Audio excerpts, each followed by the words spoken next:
By the time I saw that fake loan officer sitting at my kitchen table with forged documents, I finally understood why my daughter-in-law Joyce had called me at 6 a.m. with pure panic in her voice. "Gerald, please don't come home today," she whispered. "If you show up, they'll finish before you realize what's happening." I'm Gerald Thompson, 59 years old, and I thought I knew my son Leonard better than anyone. Boy, was I wrong. At my age, you learn to tell the difference between worry and fear. Joyce was terrified. The way her voice shook when she said they'll have everything signed before you can stop them, that wasn't normal stress. That was someone watching a train wreck about to happen. I stood in my buddy's kitchen that morning, holding the phone, thinking back to my birthday dinner the night before. Leonard had been acting strange all evening. Not bad strange, just different. He kept asking questions about my finances that seemed innocent enough at the time. You know how it is, your kid shows interest in the family stuff. You figure he's growing up, being responsible. But now, with Joyce's warning echoing in my head, those questions took on a whole different meaning. Let me back up a bit. I retired from Ford Motor Company 3 years ago after 35 years on the line, worked my way up to production supervisor. Started there when I was 24, fresh out of community college, with an associate's degree in industrial technology. Back then, you could still make a decent living in manufacturing, especially at Ford. The benefits were good, the pension solid, and if you worked hard and kept your nose clean, you had job security. My wife Margaret passed 2 years back. Cancer got her fast. Pancreatic. 6 months from diagnosis to the end. That woman was tougher than any foreman I ever worked under, but cancer doesn't care how strong you are. The house we bought in 1987 is paid off now, sitting on about $320,000 worth of property. Got a decent pension, $2,800 a month, plus what's left in my 401k after the 2008 mess. Not rich, but comfortable enough to live without worry. Margaret always said the most important thing we could leave our kids wasn't money. It was values. Work hard, be honest, take care of family. Simple stuff, but she lived it every day. She taught Sunday school for 15 years, never missed one of Leonard's baseball games, and could stretch a dollar further than anyone I knew. When she got sick, she made me promise to keep the house and the workshop exactly as they were. "That garage is your sanctuary," she said. "Leonard's going to need to learn from you there, just like you learned from your dad." I still miss her voice in the morning, the way she'd hum while making coffee. Leonard runs an auto repair shop called Thompson's Garage about 15 minutes from my place. Good kid, or so I thought, always been handy with cars, just like his old man. I taught him to change oil when he was 12, rebuild an engine by 16. We spent hundreds of hours in my garage working on everything from lawnmowers to that old 1987 Mustang GT I bought as a project car. Margaret would bring us sandwiches and sweet tea, complaining that we tracked grease through her kitchen but smiling when she said it. Leonard started his business 4 years ago with a $50,000 loan and big dreams, rented a bay at first, then expanded to 3 bays when customers started coming regular. Had 2 guys working for him, good mechanics, local boys I knew from the neighborhood. Things seemed to be going well enough. He was making payments, had steady customers, even talked about maybe expanding again. But lately, something had been off. The Sunday dinners at my place got less frequent. When Leonard did come by, he seemed distracted, always checking his phone, cutting conversations short. Joyce would make excuses. Busy season at the shop, equipment problems, nothing major. But a father notices when his son starts avoiding eye contact. The birthday dinner happened at my place last Thursday. I grilled burgers in the backyard, just like Margaret used to love. Leonard brought Joyce and their friends Norman Williams and some guy I'd never met before. Nothing fancy, just family time around the picnic table Margaret and I bought for Leonard's 10th birthday party. But Leonard kept steering the conversation toward money talk. "Dad, you ever think about updating your will?" he asked while I was flipping burgers on the grill. "I mean, with Mom gone, you probably should review everything." I shrugged, focusing on not burning the meat. Got it all handled. "Lawyer took care of it when your mother passed." Later, while we're eating at the table where Leonard used to do homework, he brought it up again. "The house is just in your name now, right? No trust or anything complicated?" "Why all the questions?" I asked, setting down my beer. Leonard smiled. That easy grin he's had since he was a kid stealing cookies from Margaret's jar. "Just want to make sure you're covered, you know? These days, you can't be too careful with estate stuff." My buddy Norman here was just telling me about his dad's situation. Got real messy when he passed because nothing was organized. Norman nodded along, but I noticed he didn't add anything to the conversation, just sat there eating my food and agreeing with whatever Leonard said. Joyce barely touched her food, kept glancing at Leonard, then down at her plate. I remember thinking she looked tired, maybe coming down with something. She'd been working extra shifts at the bank lately. trying to help with their finances while Leonard's business found its footing. After dinner, while we're cleaning up, Leonard asked if I still kept important papers in the office safe. I told him yes, same place they'd been for 20 years. Margaret had insisted we get that safe after our house got broken into back in '95. Nothing taken. But she wanted our birth certificates, insurance policies, and deeds somewhere secure. Smart, Leonard said. You should probably make copies though, keep them somewhere else too. What if something happened to the house? Then he excused himself to use the bathroom, but I noticed through the kitchen window that he went toward my home office instead. The office used to be Margaret's sewing room until she got sick, and I converted it to handle all the insurance paperwork and medical bills. When I found Leonard a few minutes later, he was standing near my desk, looking at the family photos on the wall. Just looking for some antacid, he said. When I walked in, burgers were great. But you know how it is? I didn't think much of it then, should have? That desk had been Margaret's writing desk where she paid bills every month, balanced our checkbook to the penny. She'd sit there Sunday evenings with her reading glasses and calculator, making sure every dollar was accounted for. After she passed, I couldn't bring myself to change anything. Her coffee cup was still in the drawer, along with her favorite pens, and that little address book where she kept everyone's birthday written in her careful handwriting. The next morning, Joyce's call changed everything. I was staying at my buddy Eddie's place because my hot water heater had been acting up. Eddie's a retired electrician, good guy, lives about 10 minutes from me. We'd planned to tackle the water heater repair together that morning. The phone rang at exactly 6 a.m. Eddie handed it to me, grumbling about people calling before decent hours, Gerald. Joyce's voice was barely a whisper. Please don't come home today. What's wrong? I sat up on Eddie's couch, suddenly wide awake. They're planning something. Leonard thinks you won't be back until evening. If you show up early, they'll finish everything before you can stop them. Finish what? The loan papers. Gerald, I found documents hidden in Leonard's truck last night. Home equity line of credit for $280,000. Your signature's already on some of them, but it's not your handwriting. My stomach dropped like I'd missed a step going downstairs. Are you sure? I've seen your signature 100 times on birthday cards and Christmas gifts. This isn't yours. There's a notary appointment scheduled for this afternoon at your house. Leonard told the woman you'd already agreed, but just needed to make it official for the bank. After I hung up, I sat in Eddie's kitchen for a long time, staring at the coffee getting cold. Eddie didn't ask questions, just sat across from me reading his paper and letting me think. That's the thing about old friends, they know when to talk and when to shut up. I kept thinking about the night Margaret died. Leonard had driven down from his apartment, stayed with me at the hospital through those last hours. When she finally let go around 3 a.m., Leonard held my hand and said, Dad, I promise I'll always take care of you, just like you took care of us. I believed him. Hell, I needed to believe him. Now I was wondering if that promise meant something different to Leonard than it did to me. Around 8 a.m., I drove straight to my lawyer Victor Martinez's office. Victor's been handling my legal stuff since Margaret got sick. Straight shooter, doesn't waste time with fancy talk or unnecessary fees. His office is in one of those old brick buildings downtown, second floor above a hardware store that's been there since I was a kid. I got a strange call this morning. I told him after explaining about Joyce's warning. My daughter-in-law says my son's planning to forge my signature on loan documents. Victor leaned back in his chair, fingers steepled, like he does when he's thinking hard. That would be bank fraud. Federal crime. Tell me exactly what Joyce told you. I repeated everything, the hidden documents, the forged signature, the notary appointment. Victor pulled up my file on his computer, typing while I talked. Interesting, he said after a minute. Someone accessed the county records for your property late last night. The request came from an IP address registered to your home address. I wasn't near a computer after the party. I figured as much. He kept typing, frowning at his screen. There's more? A loan application was submitted this morning for a home equity line of credit on your property, $280,000. The application lists you as the borrower and your son Leonard as an authorized representative. I never applied for any loan, I know, but someone did using your personal information, social security number, employment history, everything. They even listed your pension income and estimated home value. Very thorough. Victor printed out some papers and handed them to me. There's also a notary appointment scheduled for 2 p.m. this afternoon at your house. I looked at the application. It was my information. All right. But the signature at the bottom looked like a child's attempt at copying my handwriting. Too careful, too deliberate. Margaret always said I signed my name like a doctor, fast and sloppy. This signature was neat, practiced. What do I do? I asked Victor. First, don't sign anything.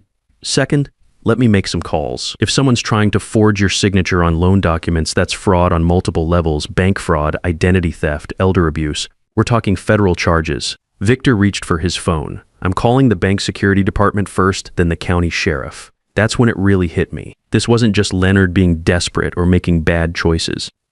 This was my son planning to steal my house, the home where he'd grown up, where Margaret had made thousands of meals and helped him with homework and nursed him through chickenpox and broken hearts. The house I'd raised Leonard in, where Margaret had planted roses every spring, and where we'd taught him to ride a bike on the driveway. The house where she'd insisted we put that tire swing in the old oak tree because every boy needs a place to think. Leonard used to sit on that swing for hours, especially after we'd had words about his grades or chores. I went home around noon, driving slow, taking the long way past the elementary school where Leonard had gone to kindergarten. Margaret used to walk him there every morning until he was old enough to ride the bus. She'd pack his lunch in that old metal lunchbox with the Transformers on it, the one he'd begged for that Christmas when he was 6. Sure enough, there was an unfamiliar car in my driveway when I pulled up, a gray sedan with dealer plates. Through the living room window, I could see Leonard sitting at my kitchen table with a woman I didn't recognize. She had a briefcase open, papers spread out like she was conducting serious business. I parked down the street and called Victor. "They're here." "Don't go in yet," he said. "I just finished talking with bank security. They confirmed that loan application was filed fraudulently. The bank never contacted you for verification, which is required for equity loans of that size. Also, I checked with the state notary commission. The woman's license is legitimate, but she specializes in real estate closings. Very unusual for her to be doing a home visit for loan documents. So what does that mean? Could mean she's been lied to about the situation, or she's part of the scam. Either way, I'm calling the sheriff's department. Give me 10 minutes, then go in. Act normal, but don't sign anything. I'll be there in 15 minutes. Those 10 minutes felt like forever. I kept thinking about Leonard as a kid, how proud I was when he opened his shop, how he used to help me work on cars in the garage every weekend. Margaret would joke that we spent more time in that garage than in the house, but she never complained. She understood that working with your hands, fixing things that were broken, that was how men in our family connected. I taught Leonard everything I knew about engines, about taking apart something complicated and putting it back together better than before. Guess I forgot to teach him about taking apart a family. Finally, I walked up to my own front door and let myself in. The house smelled like coffee and the vanilla candles Margaret used to burn. Joyce must have lit one before she left for work. Leonard jumped up from the table when he heard me come in. "Dad, you're home early." The woman, turns out her name was Carol Davis, stayed seated. She had official-looking papers spread out in front of her, a notary stamp ready to go, one of those embossing seals that makes everything look important and legal. "Gerald Thompson," she asked. "Not getting up. I'm here for the loan documentation appointment." I looked at Leonard. His face had gone pale, like when he was 8 and I caught him breaking Margaret's good china playing baseball in the house. "What loan documentation?" "The home equity line of credit," Carol said, shuffling through her paperwork. "Your son Leonard arranged this. Said you needed to access some equity for family business expenses. Very straightforward process." "Dad," Leonard said, his voice cracking slightly. "I can explain everything. Have a seat." But I stayed standing. Something about the way Carol was avoiding eye contact bothered me. Professional notaries usually look you in the face when they're explaining legal documents. This woman kept her eyes on her papers like she was reading from a script. "The shop's in trouble," Leonard continued, moving around the table toward me. "Real trouble. I owe $280,000 between equipment loans, supplier bills, and rent. The bank's foreclosing next week unless I come up with collateral." "So you decided to use my house as collateral without asking?" Leonard's easy smile faltered. "I was going to tell you. I just needed to get the paperwork started. Once everything's approved and the shop is stable again, I can explain the whole situation properly. This is just temporary, Dad." I thought about Margaret's voice. "The most important thing isn't what you give them, Gerald. It's what you teach them to earn on their own." She'd said that when Leonard was 16 and wanted us to buy him a car instead of making him work for it. Temporary, I repeated. "Like when you were 12 and temporarily borrowed my tools without asking, then left them out in the rain?" Carol Davis was looking nervous now, glancing between Leonard and me like she was starting to realize this wasn't the simple family meeting she'd been told about. "Mr. Thompson," she said, "if you'd like to review these documents before we proceed." "I'd like to see some ID first," I said. She handed over her notary license. Looked official enough, but something about her attitude seemed off. Too eager, too pushy. Real professionals don't mind when people ask questions. "These papers show you've already signed a preliminary application," Carol continued, pointing to a document. "This is just the final authorization for the bank to process the loan." I looked at the signature she was pointing to. It was supposed to be mine, but it looked like someone had practiced it a dozen times before writing it down. too neat, too careful. When you've been signing your name for 59 years, you don't think about each letter. That's not my signature, I said. Leonard stepped closer. Dad, you signed those papers last week, remember? You said you wanted to help with the shop. That's when I realized what was happening. Leonard wasn't just desperate, he was trying to gaslight me into believing I'd already agreed to this, making me doubt my own memory, my own handwriting. Son, I said quietly, I've never seen these papers before in my life. That's when Victor walked in, and Leonard's face went completely white. Gerald, Victor said calmly, stepping into my kitchen like he owned the place. I need to speak with you privately. Leonard looked like he'd seen a ghost. Carol Davis started shuffling papers back into her briefcase faster than a card dealer in Vegas. Actually, Victor continued, not moving toward the living room. Let's all stay right here. Carol, I just got off the phone with the State Notary Commission. They're very interested in your recent activities. Carol stopped packing. I don't understand.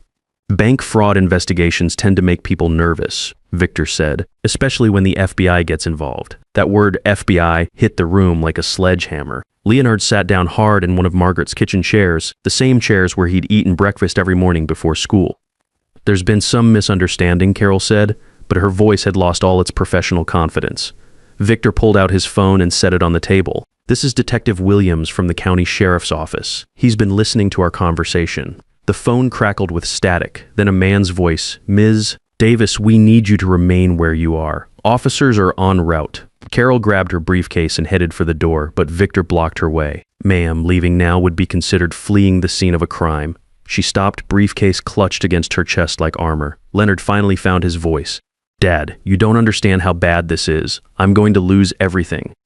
The shop, the equipment, maybe even the house Joyce and I live in. I put up personal guarantees on the business loans, so you thought you'd risk my house to save yours. I was desperate. I figured once the shop got back on its feet, I could pay everything back. You'd never even know the difference. But I would know, I said, eventually. That's when Leonard played his last card. The thing is, I already told some people this was happening. The bank, the suppliers, if this falls through now, they're going to want their money immediately. Like tomorrow, Victor stepped forward. Leonard, are you threatening your father? No, I'm just explaining the situation. If Dad doesn't help me, a lot of bad things are going to happen real fast. It sounds like you're saying bad things will happen if he doesn't sign. Leonard realized how that sounded. That's not what I meant. The police arrived 10 minutes later. 2 officers, one older guy who reminded me of the security guards at Ford, one younger woman who looked like she could handle herself in any situation. They separated us into different rooms, Leonard and Carol in the living room, me and Victor in the kitchen. Mr. Thompson, the older officer, said, "Can you tell us what happened here today?" I told them everything, starting with Joyce's call, the forged documents, the fake notary appointment. Victor handed over the paperwork he'd printed at his office. Your son's in serious trouble, the officer said after reviewing everything. Bank fraud, elder abuse, conspiracy to commit fraud. If Miss Davis was knowingly participating, she's looking at federal charges too. Through the doorway, I could hear Carol talking fast, her voice getting higher and more desperate. I was told this was a routine family loan. Leonard said his father had already agreed but needed help with the paperwork because of memory issues. Memory issues. That hit me like a punch to the stomach. Leonard had told people I was losing my mind. The younger officer came into the kitchen. Miss Davis is cooperating. Turns out your son hired her for $500 cash to notarize documents he said you'd already agreed to sign. She claims she didn't know the signatures were forged.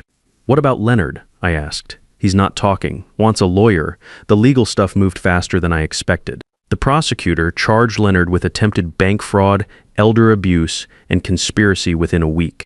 The evidence was overwhelming: forged signatures, fake loan applications, recorded phone calls that Joyce had made during the weeks leading up to the incident. Turns out Joyce had been documenting Leonard's increasingly desperate behavior for almost a month. She'd recorded conversations where Leonard talked about getting the old man to cooperate and using the house to solve everything. In one recording, you could hear Leonard telling Norman Williams, "Once I get him to sign, the bank problem goes away. He won't even miss the money."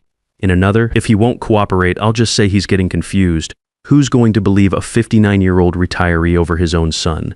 The trial lasted 3 days. Leonard's court-appointed lawyer tried to argue that it was a family misunderstanding, that Leonard genuinely believed I would have agreed if I'd understood the situation, but the recordings made his intentions pretty clear. Joyce testified on the second day. She looked smaller somehow, sitting at that witness table, but her voice stayed steady while she explained what she'd discovered and why she'd called to warn me. Leonard told me his father would understand once the business was saved, she said. But when I saw the forged signatures, I knew Gerald would never have agreed to risk his retirement security. Leonard got 18 months in county jail, 5 years probation, and had to pay $15,000 in court costs and restitution. His shop closed before the trial even started. Word travels fast in the auto repair business, and nobody wants to deal with someone facing fraud charges.